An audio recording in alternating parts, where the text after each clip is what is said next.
Well, good afternoon. It's Charlie ZL2CTM. Well, I've had I think quite a productive morning. First of all, I would like to thank everybody who took the time out yesterday to leave comments on the last video. I certainly appreciate the comments very, very much, and I mentioned it a couple of times. I think it's also useful for all the others who are also watching and reading the comments to also learn. So again, I really do thank those who took the time out to, like I say, to impart their knowledge to not only me but also to everybody else. So if you can, keep it up. I think it's great. It's good for all of us. Okay, so I had some really good sage advice from a number of people last night, from shielding to diplexers to proper attenuators. When I say that, proper 50 ohm attenuators, as opposed to what can only be described as a botch job using those trim pots. What else? High side injection, etc, etc, etc. So what I want to do is just run through what I did. I had started off this morning videoing each part as I did it, but it got a little bit too messy, so I think I'll just do a bit of a summary now and hopefully make for a bit more of a cleaner and maybe a slightly more logical video. So the first thing I started off doing straight off the bat was the really low hanging fruit. Let's make sure I can sort of see that you can. But let me just come to the right a little bit. So the first thing I did is I added in 100 nanofarad capacitors. So just decoupled the output of the SI5351 from being directly connected to the mixers. Made no change at all. I have a funny feeling, I have to double check the circuit diagram, that the output of the SI53 breakout board here anyway is capacitor decoupled. But anyway, suffice to say, the 100 nanofarad capacitors didn't make any difference, but I've just left them in the circuit anyway. The second thing I did was, you'll recall there was that big long coaxial run from the first mixer all the way across to here. I got rid of that by shifting to the middle the SI5351 and then having equal lengths for the coax. That didn't make much of a change at all, so not enough to say yeah, that was fantastic. But I think it certainly makes for a cleaner setup. So not the panacea, but certainly, like I say, a bit of a change there. So the next thing I did was to look at the pads. So what I did there, and I'll just sort of come back down to here, is first things first, I used a 51 ohm resistor. I've written 50 here, but it's 51 ohm resistor on the output of the SI53, and then measured its voltage, and it was 1.7 volts peak to peak. Now these SBL1s are 7 dBm devices, so I need to have 1.416 volts peak to peak, so I need to drop that down a little bit. So in terms of the attenuation in dB, so 20 log V out over V in, so 1.416 divided by 1.7 logged times 20 comes out at minus 1.587 dB. And there was a couple of references in the comments of people using with their own radios 1 dB as a pad, so I can sort of see where that's come from. What I elected to do was to use an online attenuator calculator. And if I was to very quickly bring that up, it's from, if you just do a Google search on, I find this one quite useful, I've used it a few times. In fact, I'll just shift the camera, and I apologise for moving of the camera there. This is the site that I've been using a few times now. What it allows you to do is it allows you to just feed in what your input impedance is going to be, and what your output impedance is going to be, in this case 50 ohms, 50 ohms, and then whatever required attenuation you want. You can then push calculate, and it will initially throw up some resistor values here. What you can then do, which is actually quite nice, is go, okay, well, that's all very great, but some of the numbers you get, unless you want to have a really elaborate parallel and series resistor arrangement to come up with exactly that value, which you certainly can, what this allows you to do is to input the nearest standard value, recalculate, and it will tell you what those values will do. So that's what I did here.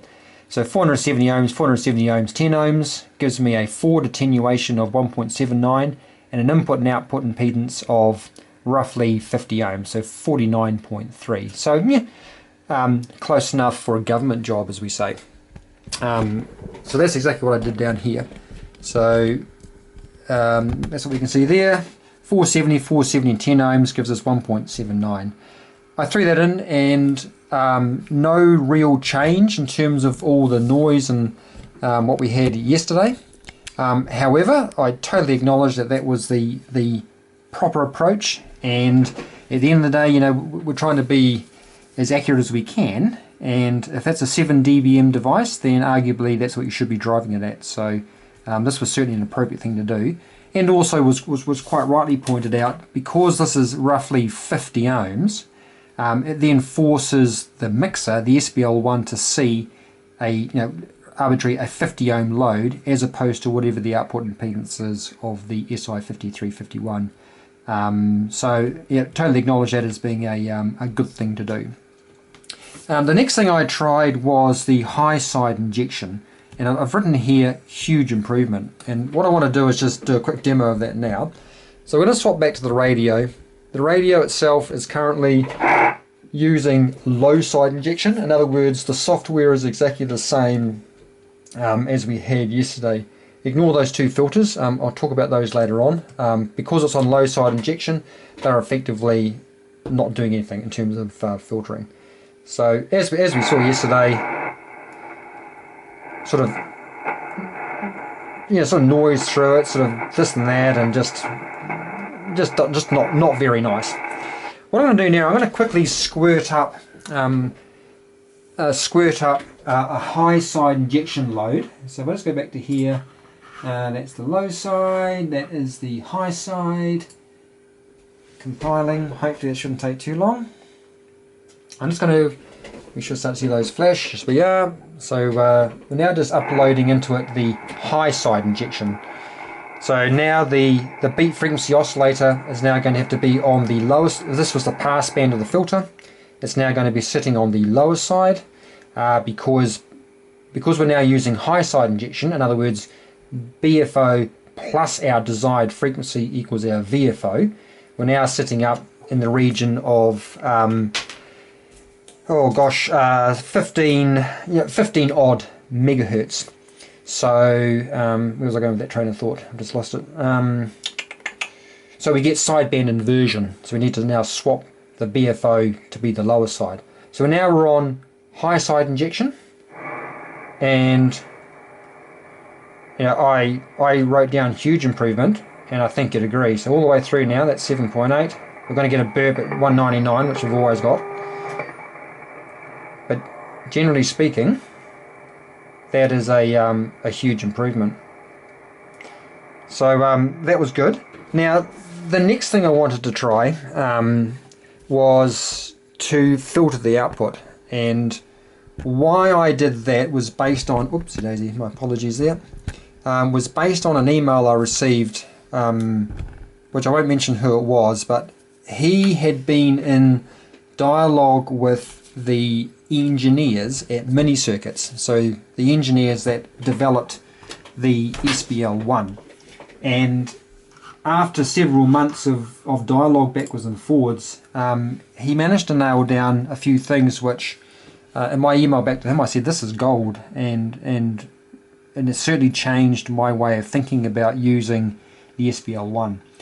First things first, at Mini Circuits all the mixers are developed and tested using sine waves for both the RF and the local oscillator. In our particular case we're more interested in the local oscillator. And the diodes in those particular mixers are not on-off switches and should never be treated as such. Now my interpretation of that is don't think about it how I have been thinking about double balanced modulators, where you want to slam the diodes on hard in either direction to then chop up that RF for the output. Apparently that is not the way to treat them, which is quite interesting. In other words, yeah, full stop.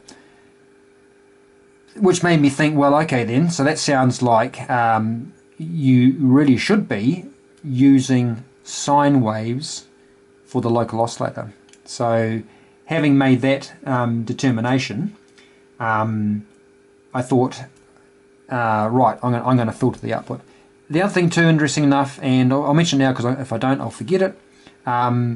You drive the local oscillator port for the SBL1 at 7 dBm, and the RF port should be 6 dB below that level. So in other words, 1 dBm. And either I've been misreading the data sheet or whatever, but that was not stuck in my head. So that little nugget I've now put into my design notes to remember for next time, and I'll certainly double check this radio to make sure that I'm not exceeding that level going into the SBL1. Right, so coming back to wanting to filter the output, that's exactly what I did. So I'm going to keep it on high side injection because arguably there was a huge improvement there. So the beat frequency oscillator is now sitting on the low side of the filter at 8.9 megahertz.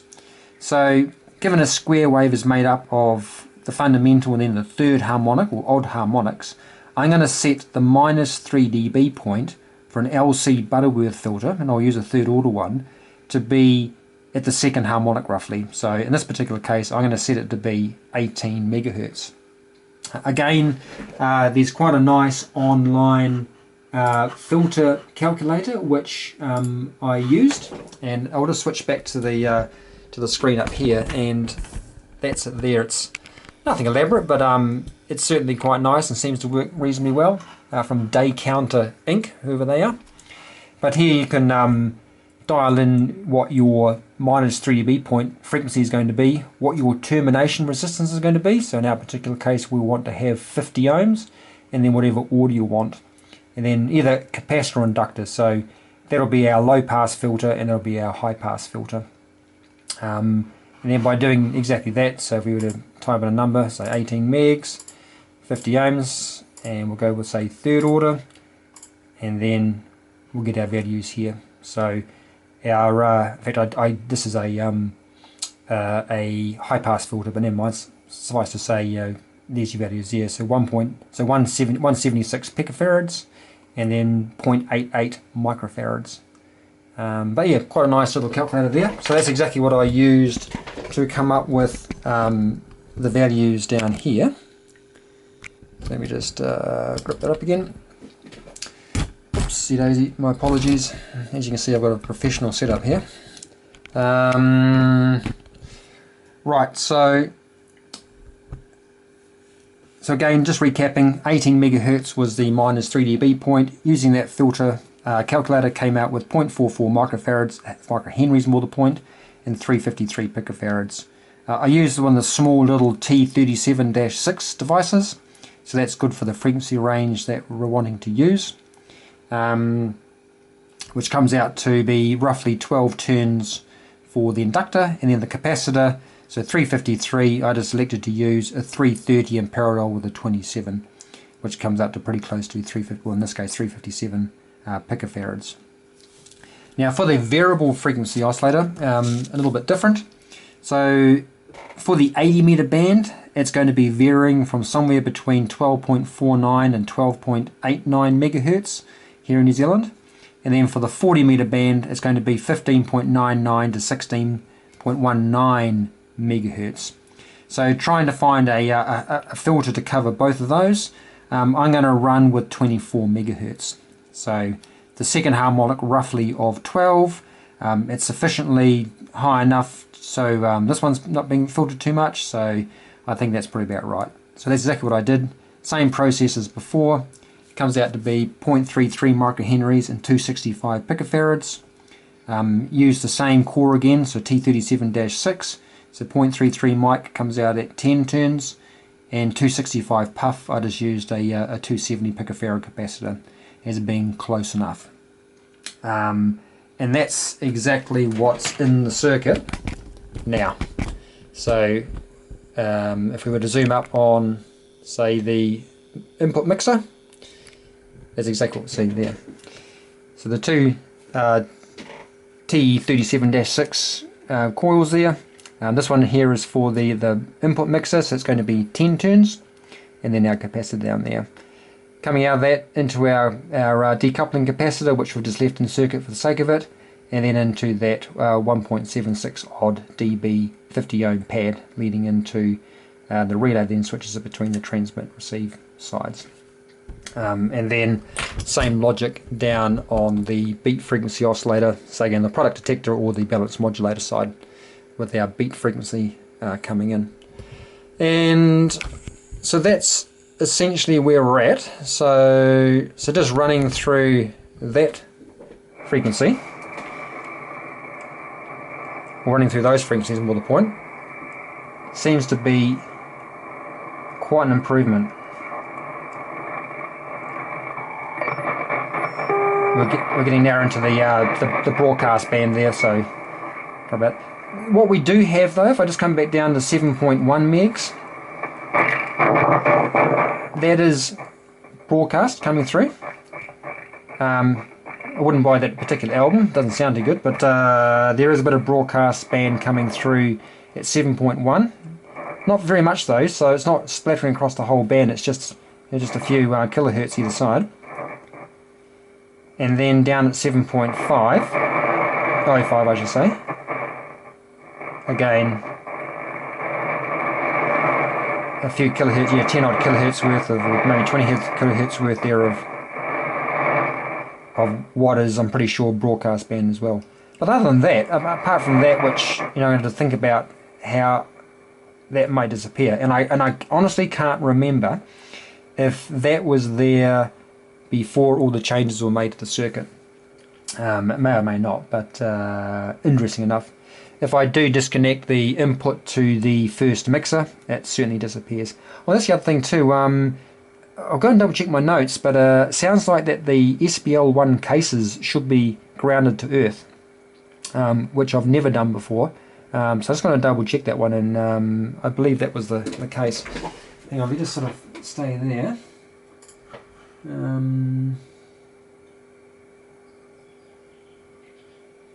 Sorry, oh dear.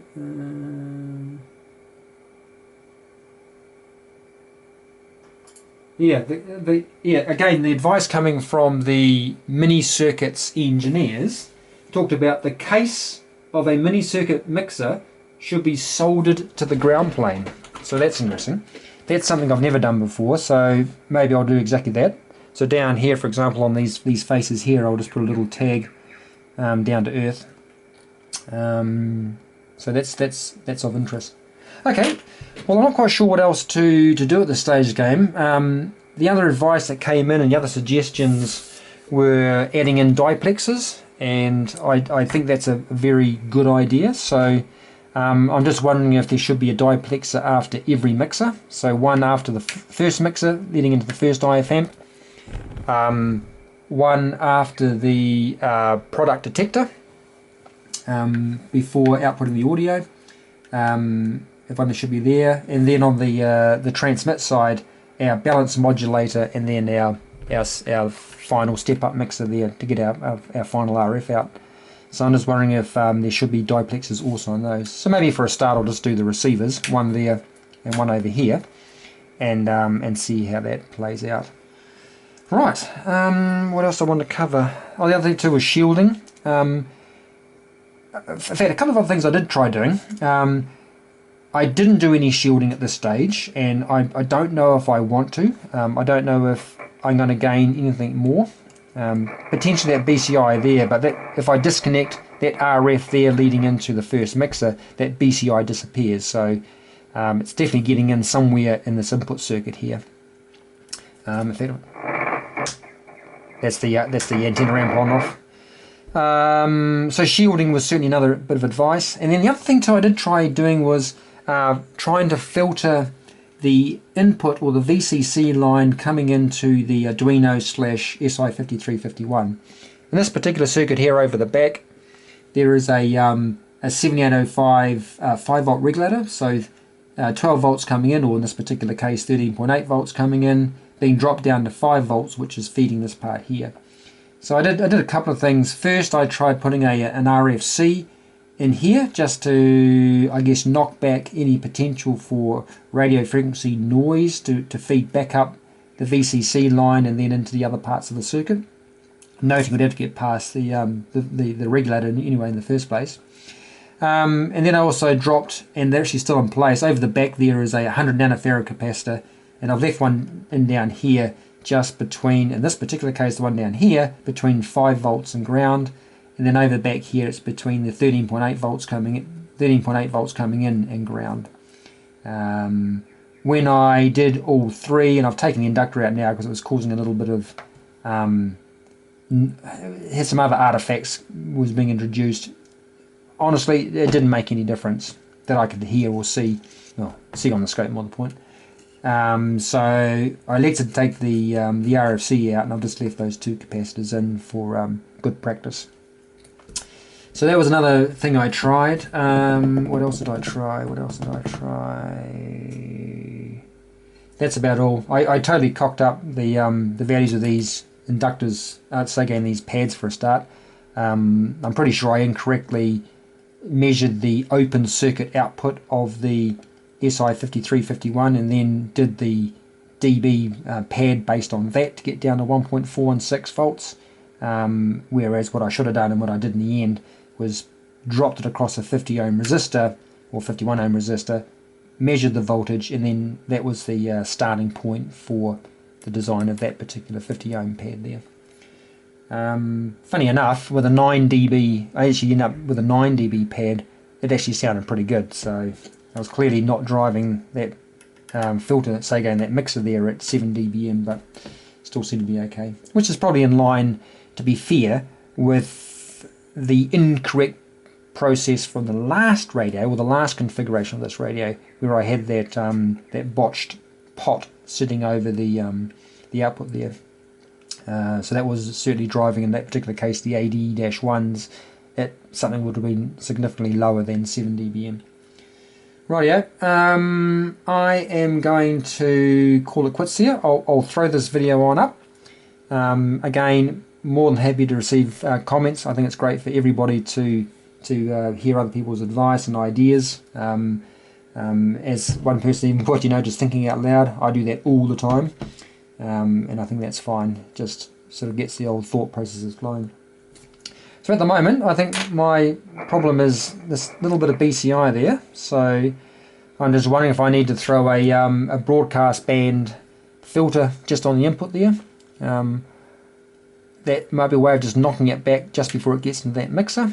You would have thought that the bandpass filters for both 80 and 40 meters would have been pretty good at knocking back whatever was coming in on the antenna port, but as we can see there, the antenna at the moment is disconnected, so this circuit here is being impacted by the broadcast band, and we've got a transmitter just up the road, so it's not probably that surprising. Okay, doke. Well, I'm knocking on the head, like I say, for about the third time, and throw this on up and continue thinking about what to do next. Okay, cheers all.